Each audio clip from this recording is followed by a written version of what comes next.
My name is Ryan, and if I tell you everything that happened, you might not believe it, because I didn't believe it either. Not at first. It all started with a boy nobody cared about, a boy everyone ignored. His name was Ethan.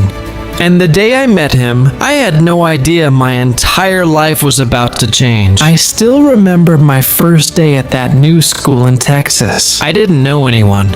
New faces, new teachers, new rules.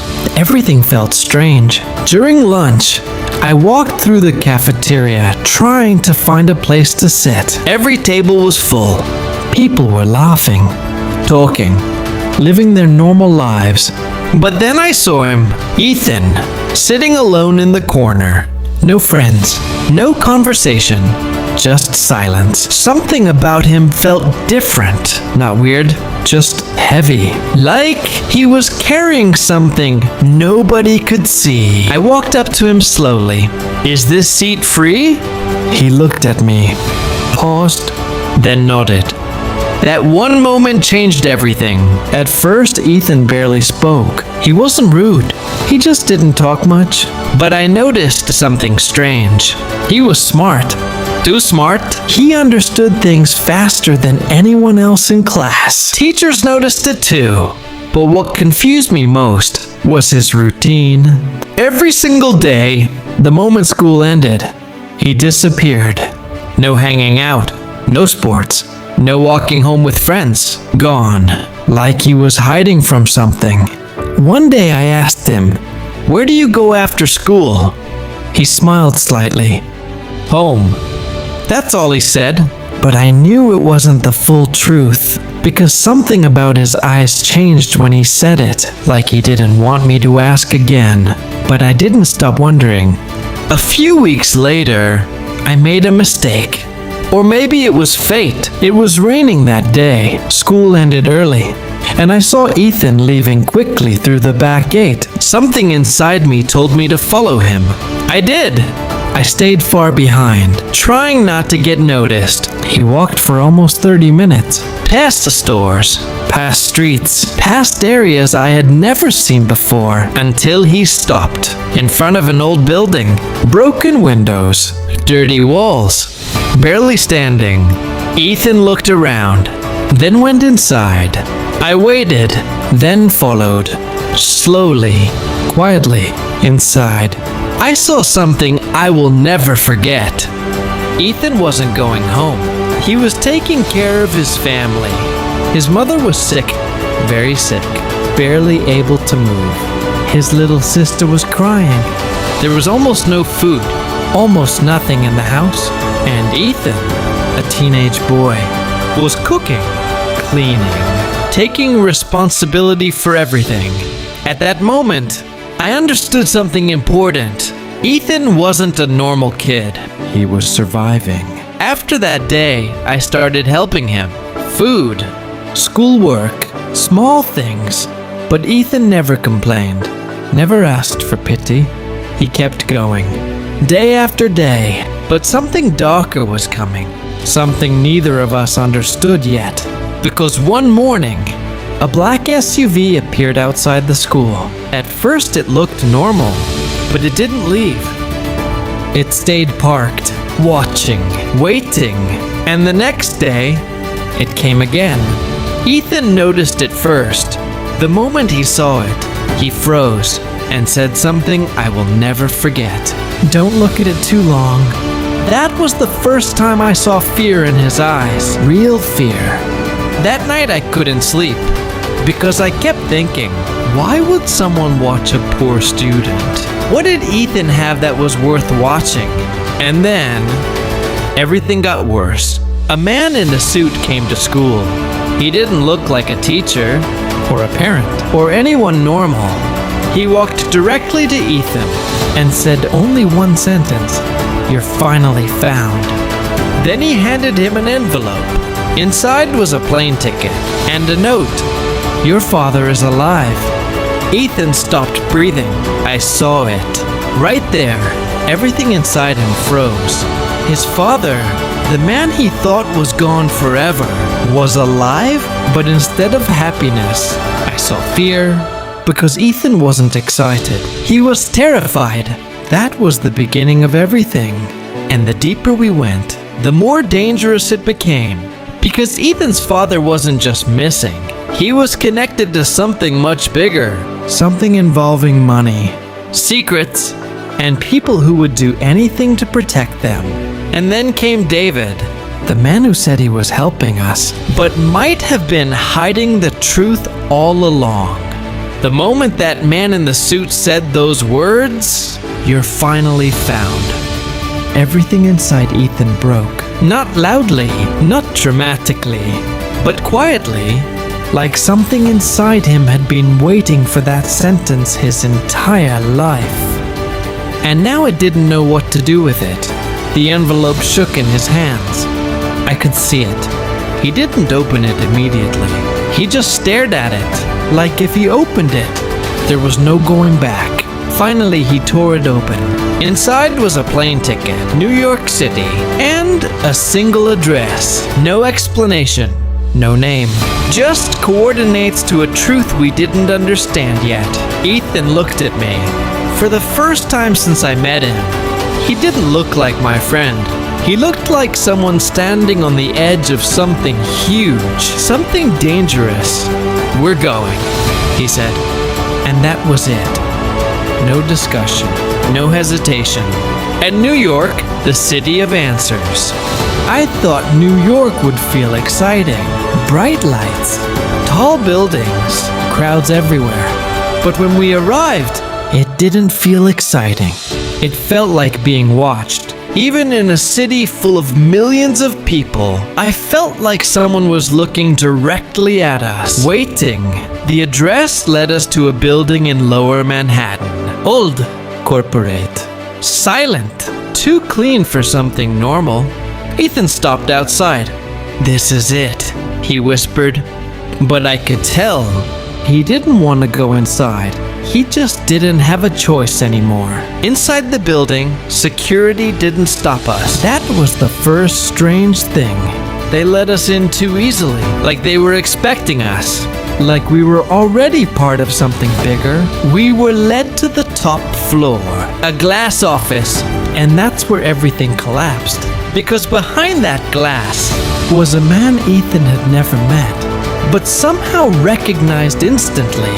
His posture changed. His breathing stopped, and I saw it in his face. He knew this man, somewhere deep inside his memory. He knew him. The man stood up, walked slowly toward us, and said, "Ethan, you look just like your father." Silence, heavy silence, the kind that makes your ears ring. Ethan finally spoke. "Who are you?" The man smiled, not warmly, not kindly, like he had been waiting years for this moment. "My name is Richard Cole," and that name meant nothing to me, but it meant everything to Ethan's future. The first lie, Richard gestured for us to sit. Ethan didn't. I didn't either, so he continued standing. "Your father didn't disappear," he said. "He was removed." The way he said it sounded planned, like a word he had used many times before. Ethan's voice cracked slightly. "Removed by who?" Richard paused, then looked directly at him. "By people he trusted." That sentence hit harder than anything before, because trust was already broken in Ethan's life, and now it was being used as a weapon.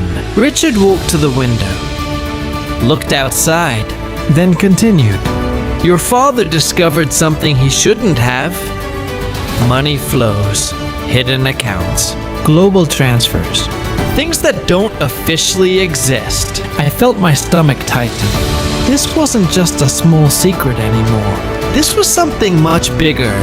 Richard turned back, and when he tried to stop it, he became the problem.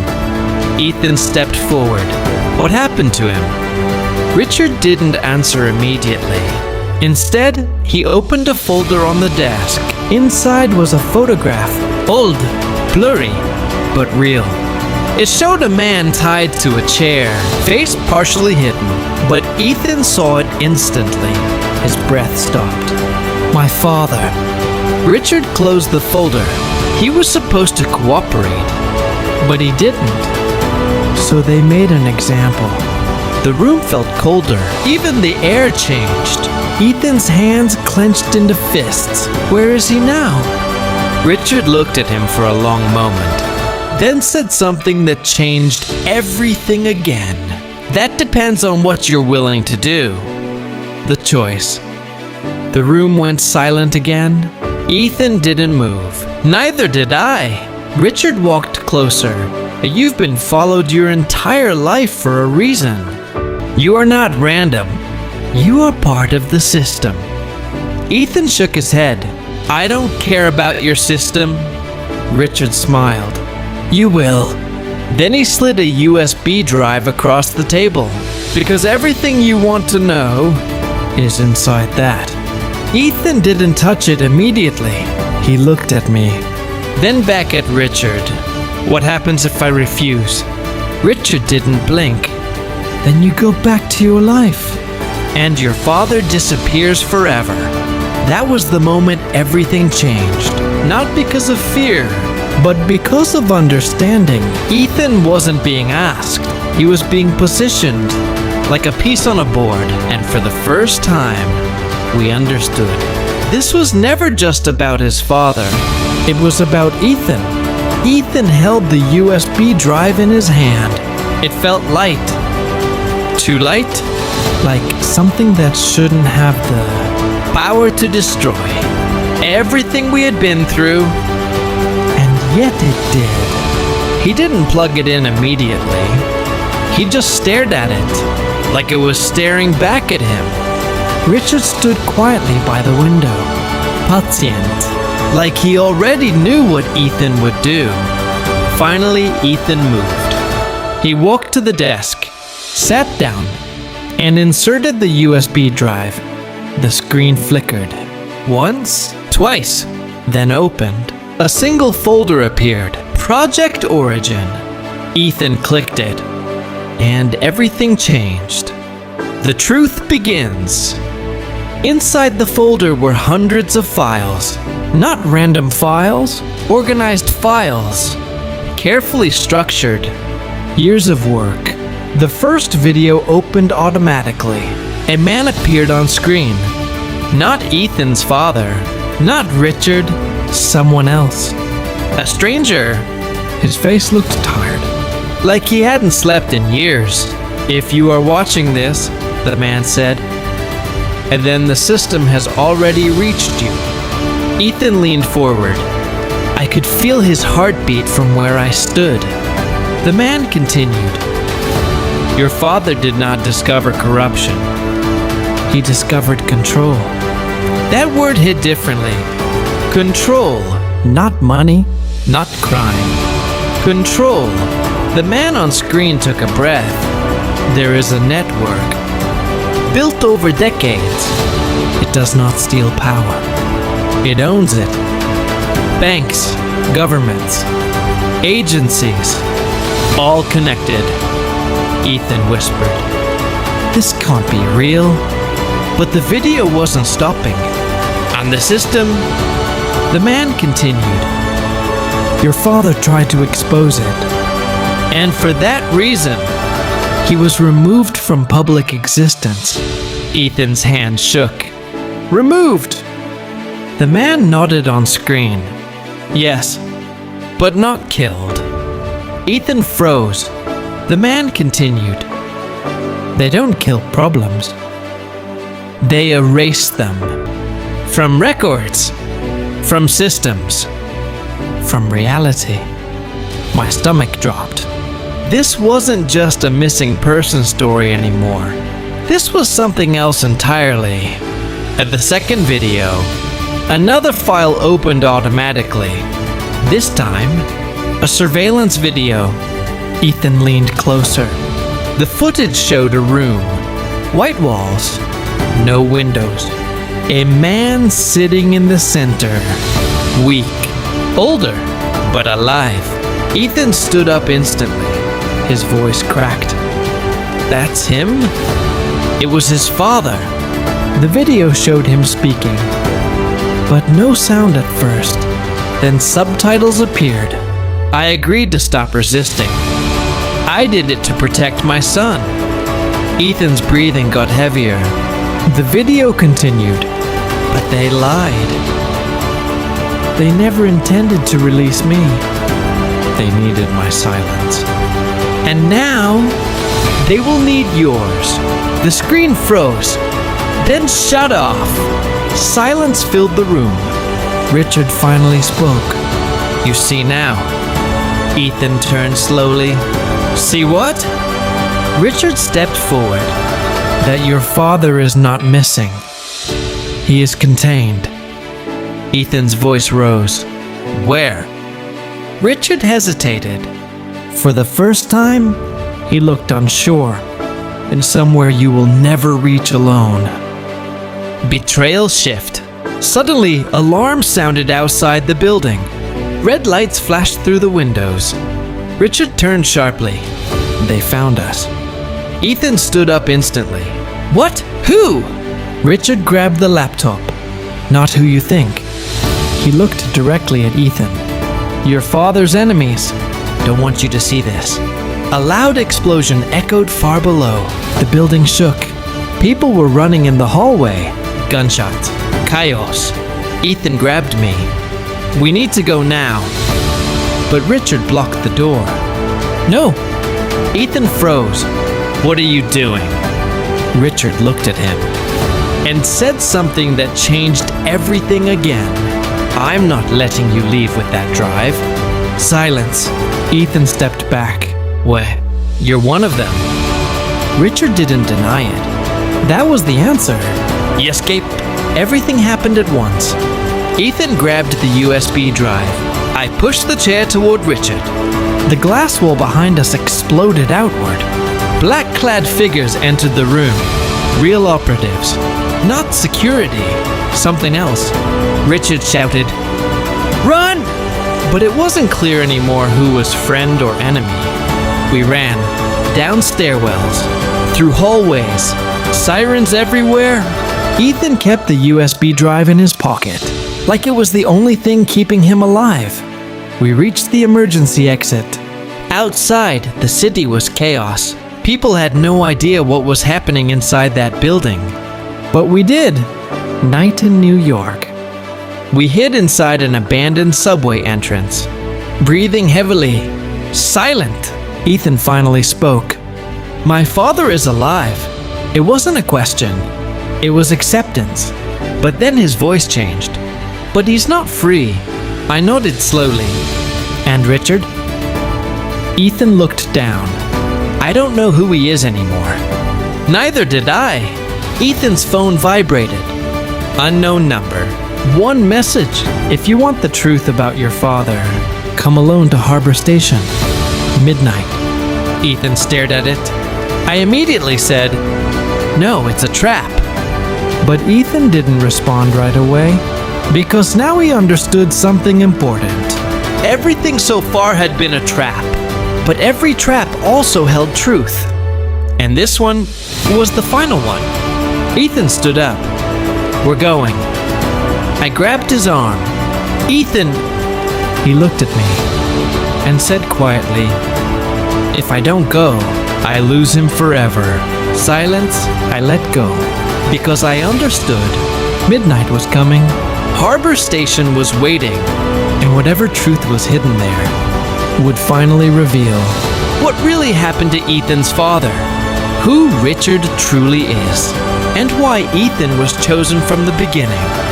Harbor Station looked dead at midnight.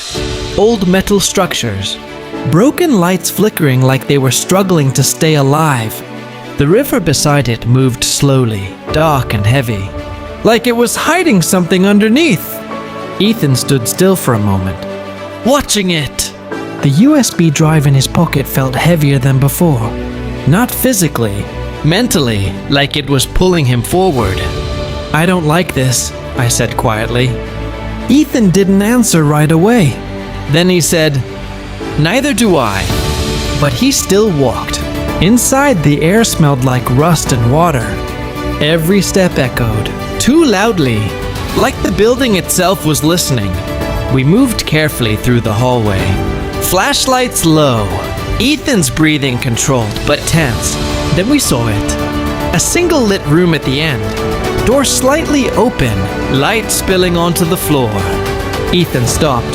So did I. He pushed the door. Slowly. Inside, a chair, a table, and a man sitting there. Ethan froze completely. His lips parted slightly. Dad? The man lifted his head. And for the first time in this entire story, there was no doubt. It was him. Ethan's father. Alive. Real. Right there. Ethan didn't move for a few seconds, like his body forgot how. Then suddenly, he ran forward. Dad. The chair fell slightly as they collided. Years of silence broke in a single moment. No dramatic words. No explanations. Just emotion. Raw. Uncontrolled. His father held him tightly. I'm sorry, he whispered. I'm so sorry. Ethan couldn't even speak. He just held on. Like if he let go, everything would disappear again. I stood at the door, watching, not interrupting, because this wasn't my moment. This was his. After a while, they separated slightly. Ethan wiped his face. Why? He asked.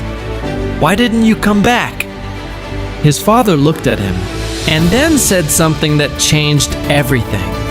I never left because I wanted to. Silence, heavy silence. Final truth. His father looked at the table. There was a small device placed there, already powered on, a recording system. He continued. They didn't just take me, Ethan. They rebuilt my identity. Ethan frowned. What does that mean? His father looked directly at him. It means the man you knew as your father was erased from the world. Ethan shook his head. That's impossible. His father shook his head slowly. I thought so too.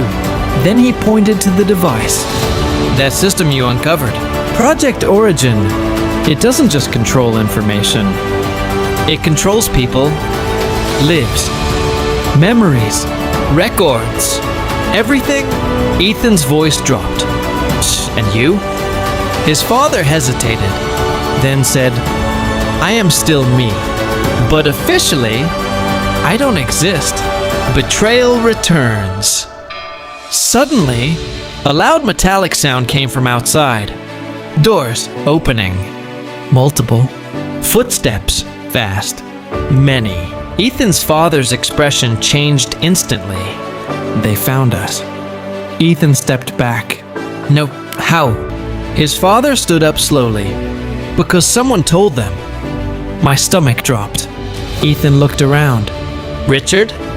His father didn't answer immediately, then said, Not just him. That was worse. Much worse. And the real enemy. The lights in the station flickered. Once, twice, then stabilized. But now everything felt wrong. Ethan whispered, Who else is involved? His father looked at him and said, The system is bigger than one man. It always was. Then he added something quietly. And it starts where you least expect it. The door behind us exploded open. Black figures entered. Not police, not security. Something else. Professional, silent, controlled. Ethan grabbed his father. We're leaving! But his father stopped him. No. Ethan froze. What? His father looked at him one last time and said, You need to finish what I started. He handed Ethan a final device, a small encrypted drive. This exposes everything. Ethan shook his head. No, you're coming with us. His father smiled sadly. I can't. The footsteps got closer. The figures were inside now. His father stepped back. Ethan, you were never chosen by accident. You were chosen because you're the only one who would keep going. Ethan's eyes filled again. No, I just want you. His father nodded. I know. Then he whispered, "Run!" Before Ethan could react. The lights went out. Total darkness. Gunfire echoed. Chaos. We ran. A final escape. Outside, rain had started again. Hard, cold. Ethan ran without looking back. Holding the drive, breathing heavily, we reached the river edge. Stopped. Silent. Drenched. Ethan turned slowly. The station was still dark. No movement. No sign of his father. He whispered. He stayed behind. I didn't answer, because there was nothing to say. Final file opening. Ethan opened the encrypted drive. One file. Only one. He clicked it. A video started. Static. Then a face appeared. Not his father. Not Richard. A new man. And he said, "If you are watching this, then the truth is finally free." Ethan stepped closer. The man continued. Project Origin was never about money. It was about control of global systems. And your father discovered the core, Ethan whispered. Core? The man nodded. And now you hold the key to shut it down. The screen flickered, then displayed a single warning. System activation detected. Ethan looked at me. For the first time, he wasn't just a boy anymore. He was part of something much bigger. Something still alive, still running, still watching. And in that moment, we realized the truth was never meant to end, only to continue.